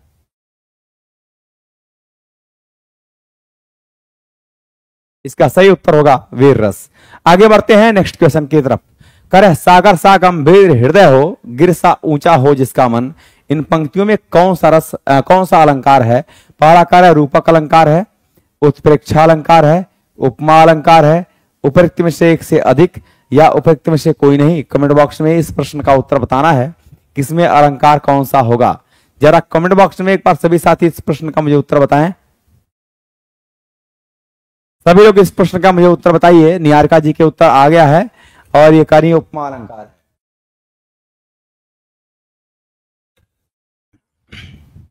ये बोल रही है उपमा अलंकार है, बिल्कुल सही जवाब है आपका। इसमें जो अलंकार है वो कौन सा है, उपमा अलंकार हो जाएगा। आगे बढ़ते हैं। रूपक नहीं है, कौन कह रहा है रूपक, भवेश रूपक नहीं है। रूपक में एक कह रहा है कि सागर सा सी सो की बात है ना, सागर सा गंभीर हृदय हो, यानी जिसका हृदय जो है वो सागर के जैसा गंभीर हो। यानी हृदय जिस प्रकार सागर क्या होता है, बहुत गंभीर होता है ना, बहुत गहरा होता है। जिसे नहीं कहते कि मेरा हृदय बहुत गहरा है, तो सागर सा गंभीर हृदय हो, जिसका सागर जैसा गंभीर हृदय हो, और गिर सा ऊंचा हो जिसका मन, और जिसका मन जो है वो पर्वत के समान ऊंचा हो, पर्वत के जैसा ऊंचा हो। यानी मन के ऊंचे की बात ये पर्वत से कर रहा है, उसकी ऊंचाई से कर रहा है। तो जहां दो वस्तुओं व्यक्तियों में तुलना होती है वहां पर उपमा अलंकार होता है, ठीक ना। आगे बढ़ते हैं। मराठी भाषा का लिपि क्या है, कह रहे मराठी भाषा का लिपि देवनागरी है। गुजराती मराठी भाषा जो है वो देवनागरी है, और खासतौर पर देवनागरी यहीं से निकली हुई है, ठीक है ना। चलिए आगे बढ़े हम लोग नेक्स्ट क्वेश्चन की तरफ। अगला क्वेश्चन आपका कह रहा है कि नीचे भाषा की 4 विशेषताएं दी गई हैं, इनमें से जो एक गलत विशेषता है उसे चुनिए। कह रहे भाषा परिवर्तनशील होती है, भाषा पैतृक संपत्ति होती है, भाषा सामाजिक संपत्ति होती है, और उपयुक्त में। अच्छा ये बताइए, क्या भाषा समाज से सीखता है क्या व्यक्ति? हाँ ठीक है, भाषा समाज से अर्जित करता है बालक, ये बात सत्य है। ये खासतौर पर आप कह सकते हैं शिक्षण शास्त्र का क्वेश्चन है। कह रहे भाषा परिवर्तनशील होती है, भाषा रूपांतरित जरूर होती है लेकिन परिवर्तनशील नहीं होती है। आज आप भोजपुरी जान रहे हैं, इंग्लिश जान सकते हैं उसके माध्यम से, मातृभाषा के माध्यम से, हिंदी जान रहे हैं उसके माध्यम से, आप चाइनीज भाषा जान सकते हैं, अंग्रेजी जान सकते हैं, आप जापानीज जान सकते हैं, फ्रेंच भाषा जान सकते हैं, लेकिन कभी भी ये नहीं है कि जो कि परिवर्तनशील का मतलब ये हुआ कि आप इंग्लिश जानते हैं, कल को आप संस्कृत जानेंगे इंग्लिश भूल जाएंगे, ऐसा नहीं है। रूपांतरित हो सकती है, यानी तो ट्रांसफर हो सकती है। तो ये आपका भाषा, एक मिनट रुक जाना जरा, क्षमा चाहता हूं, मैंने इसकी व्याख्या गलत कर दिया भाई। ये कह रहा है कि, क्षमा चाहता हूं मैं, ये कह रहा है कि परिवर्तनशील होती है। परिवर्तनशील का मतलब एक तरह से रूपांतरित सेंस है इसका, ठीक है ना। मैं इसकी व्याख्या गलत तरीके से किया। भाषा परिवर्तनशील होती, बात सही है। परिवर्तन का अर्थ यही होता है कि भाषा जो है एक कह सकते हैं कि आप भोजपुरी जानते हैं तो उसके माध्यम से आप और चीज जान सकते हैं, उसके माध्यम से और भी चीजों को जान सकते हैं। ये बात बिल्कुल सही है, कोई दिक्कत नहीं है, ठीक है ना। बोला क्या है, इनमें से एक गलत विशेषता है ना। करे भाषा पैतृक संपत्ति होती है, भाषा सामाजिक संपत्ति। तो भाषा सामाजिक संपत्ति बिल्कुल होती है, क्योंकि बालक जो है पहले उसका सबसे प्राथमिक समाज उसका परिवार माना जाता है किसी बालक का। तो पहले वह परिवार में भाषाओं को सीखता है। पहले सबसे पहले उसका गुरु कौन होता है, माँ होती है। माँ को देखता है तो ए ओ बोलना शुरू कर देता है, फिर धीरे धीरे वो परिवार में लोगों की भाषाओं को अगनता है। जब लोग बोलते हैं तो ऐसे देखता है क्या बोल रहे हैं लोग, फिर धीरे धीरे उस समाज में यानी पारिवारिक समाज में वो भाषाओं को सीखता है। विद्यालय जाता है, उसका समाज है, और फिर समाज में तमाम चीजों को जानता है, तो भाषाएं वो उसी सीखता है। तो भाषा सामाजिक संपत्ति होती, सही है, लेकिन ये कह रहे हैं भाषा पैतृक संपत्ति होती है। पिताजी अगर भोजपुरी जान रहे हैं तो बेटा भी भोजपुरी जानेगा, इसकी कोई गारंटी नहीं है। आज आप भोजपुरी जानते हैं और कल को आप चले गए अमेरिका, लड़का आपका हो गया, तो वह भोजपुरी बोलेगा क्या, वो इंग्लिश सीखेगा, आप चाह करके भी उसको नहीं सिखा पाएंगे, ठीक है ना। चलिए, तो भाषा पैतृक संपत्ति नहीं होती है, ये बात गलत है, और गलत का मतलब हुआ कि यही ऑप्शन आपके करेक्ट हो जाएंगे। आगे अगला क्वेश्चन। अगला क्वेश्चन बढ़ने से पहले आप देख सकते हैं कि एक पैसेज है, इस पैसेज की हम लोग व्याख्या देखेंगे क्या होगा। कह रहा है कि पंडित राम प्रसाद बिस्मिल उन महान क्रांतिकारियों में से एक थे। उन्होंने अपने कार्यों से अंग्रेजी हुकूमत को हिला दिया था। जब राम प्रसाद बिस्मिल आर्य समाज के संपर्क में आए, इनके जीवन में क्रांति आ गई। इनमें बुराइयों का सामना करने का साहस जाग उठा। उन दिनों स्वतंत्रता जोर पर था। राम प्रसाद बिस्मिल की पता चला कि नहीं होगा, को होना चाहिए था, को पता चला कि क्रांतिकारी युवक देश में सजग हैं तथा देश की स्वतंत्रता के लिए मर मिटने को तैयार है। बिस्मिल क्रांतिकारी संगठन के सदस्य बन गए। उन्होंने एक पुस्तक भी लिखी, अमेरिका को स्वतंत्रता कैसे मिली। इनकी स्वदेश रंग नामक पुस्तक बहुत प्रसिद्ध है। आंदोलन में धन की कमी एक बहुत बड़ी समस्या थी। धन जुटाने के लिए उन्होंने किसी दीनहीन को नहीं सताया, बल्कि अंग्रेजों को सरकारी खजाना लूटने की योजना बनाई। उन्होंने 9 अगस्त 1925 को काकोरी स्टेशन पर धन लूटकर स्वाधीनता संग्राम में आग लगा दिया। और सही मामले में ये जितने भी क्रांतिकारी हुए, इनकी बड़ाई नहीं, इनको हमेशा इनके नाम की पगड़ी पहनना चाहिए। इन लोगों ने सही कार्य किया। सठे साठ्यम समाचरित की भावनाओं से अगर कार्य किया तो वह इन लोगों ने किया है। चाहे वो राम प्रसाद बिस्मिल हो, चाहे वो भगत सिंह हो, चाहे चंद्रशेखर आजाद हो, चाहे वो सुभाष चंद्र बोस रहे हो, कोई भी रहा हो। नहीं तो पहलगाम का कांड अगर होता है तो कहना नहीं चाहता हूं, वह कांड इसीलिए हो रहा है बार बार भारत में कि हम लोग असतर्क नहीं है। बस हम लोग केवल फेसबुक वाला वार करते हैं, फेसबुक पर मैसेज भेजने का वार करते हैं, और बैठा हुआ पाकिस्तान, बैठे हुए लोग हमारे देश में लोगों को मारने का कार्य कर रहे हैं।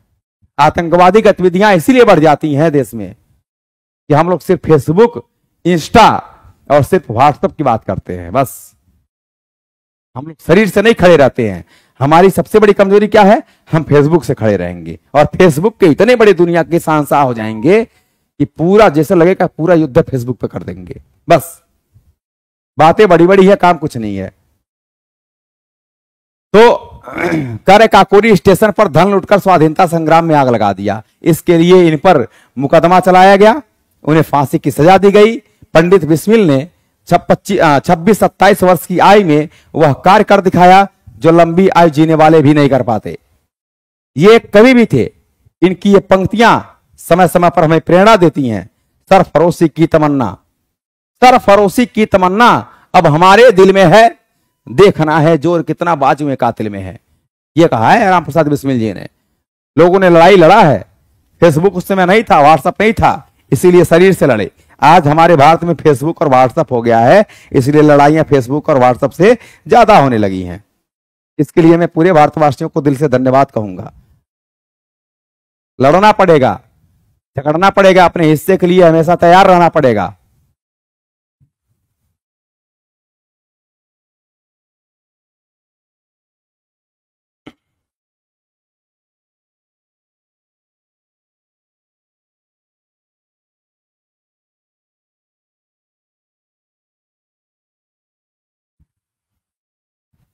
चलिए आगे बढ़ते हैं, क्वेश्चन की बात करते हैं।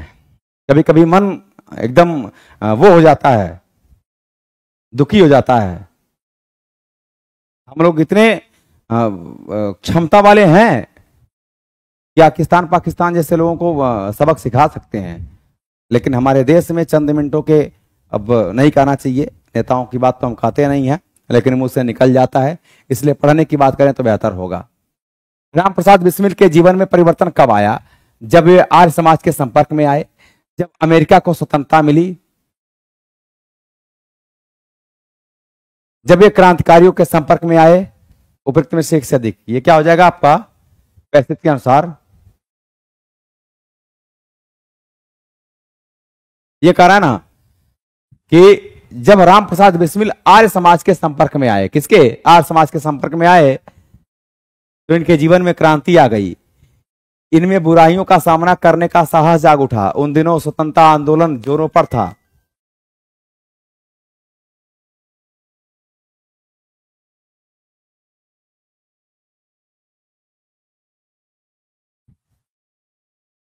ठीक है, बिस्मिल क्रांतिकारी संगठन के सदस्य बन गए। उन्होंने एक पुस्तक भी लिखी, अमेरिका को स्वतंत्रता कैसी मिली। यानी कहीं न कहीं वहां से उनकी भावनाएं जागृत हुई थी, है ना।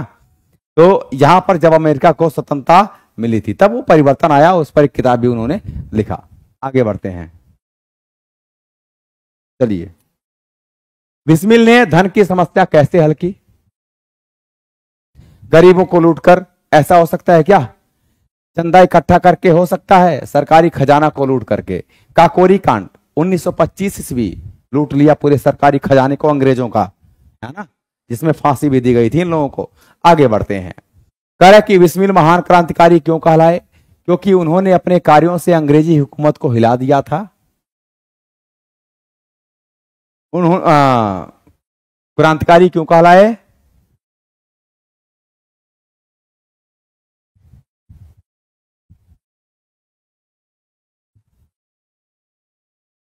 क्योंकि उन्होंने पुस्तकें लिखी थी, क्योंकि उन्हें फांसी की सजा दी गई,